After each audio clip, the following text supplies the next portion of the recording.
To Salam Media, your humanitarian broadcaster.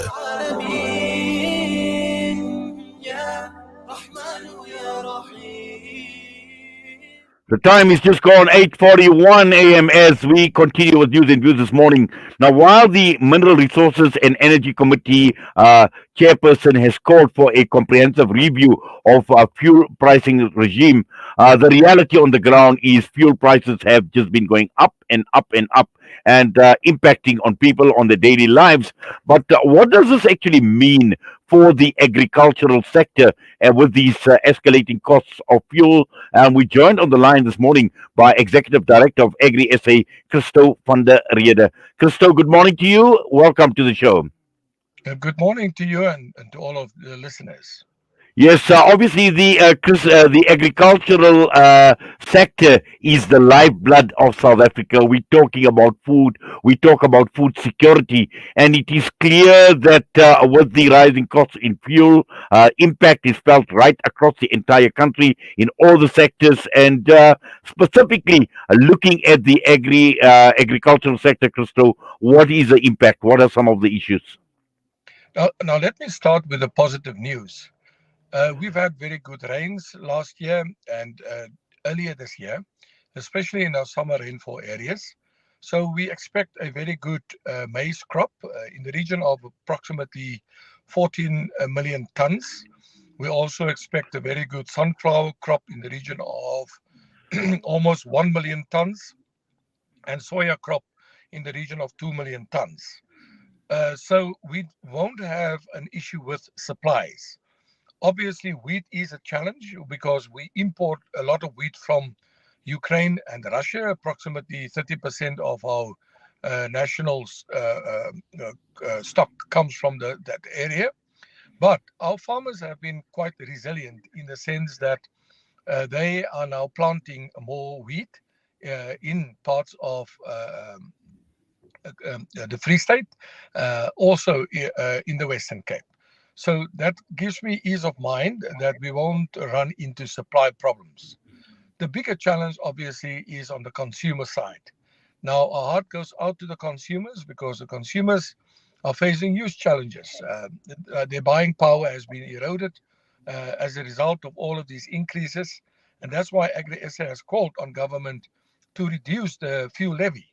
A huge part of the price that we pay at the pump per liter is made up of levies, and we've called then on government to reduce that. On the other hand, farmers themselves face huge increases in the price of fertilizer because we import a lot of fertilizer from that region, the Ukraine and Russia region. We also have faced huge increases in the price of electricity, the price of diesel of late, and also other price increases in terms of seed and technologies and so forth. And if this war does not come to an end soon, then we're going to run even into more trouble because it will become just very difficult for your commercial farmers to produce on scale because one, the inputs have become too expensive, and secondly, uh, it doesn't make business sense if you can't even break even with the cost of inputs that you are facing at this point in time. Yes, Christo, I hear what you're saying that, the global developments, particularly what is playing out in Russia and Ukraine, is having an impact not only in South Africa, but right across the world. Now, I noticed two things you mentioned. You spoke about the importing of fertilizer and the importing of wheat.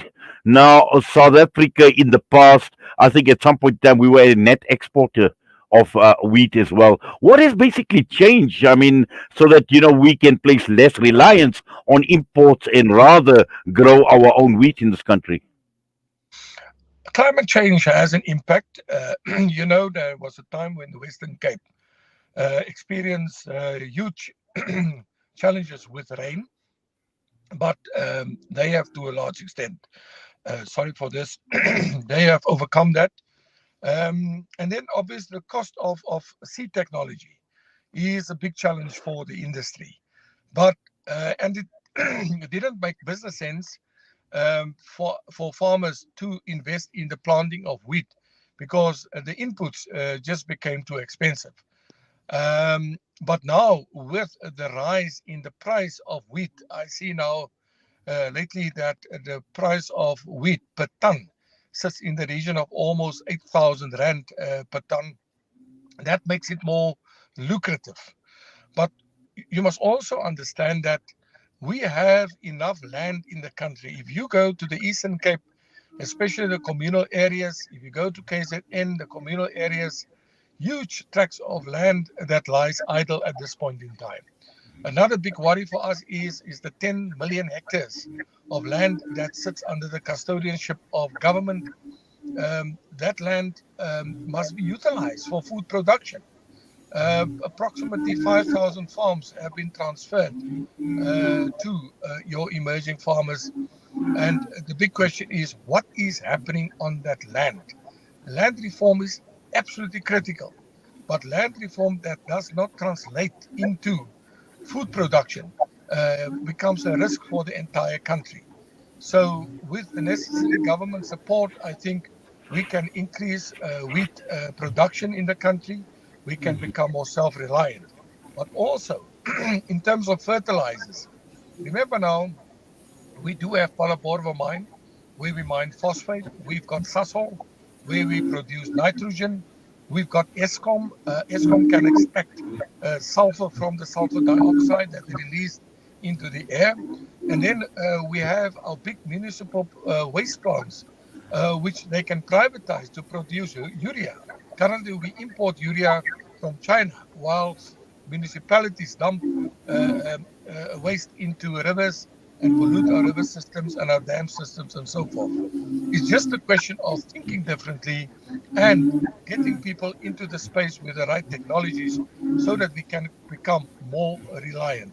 You can remember during the dark days of apartheid how the then National Party pulled out all stops to overcome sanctions, right? In this case, we face a completely different scenario, but the principle remains the same. We should become more self-reliant, and with the right people, with the right technologies, we are in a position to do so.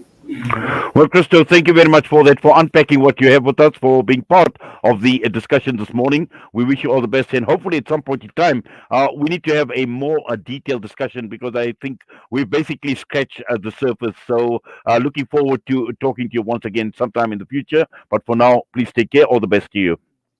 God richest blessings to you and your listeners as well. Christo van der Reede, Executive Director of AgriSA, with us this morning. The impact of escalating fuel costs on the agricultural sector. The time is just gone 8:49. We're going to go for a break. We'll be joined by Imtiaz Sayed, Chairperson of eThekwini Secure after this.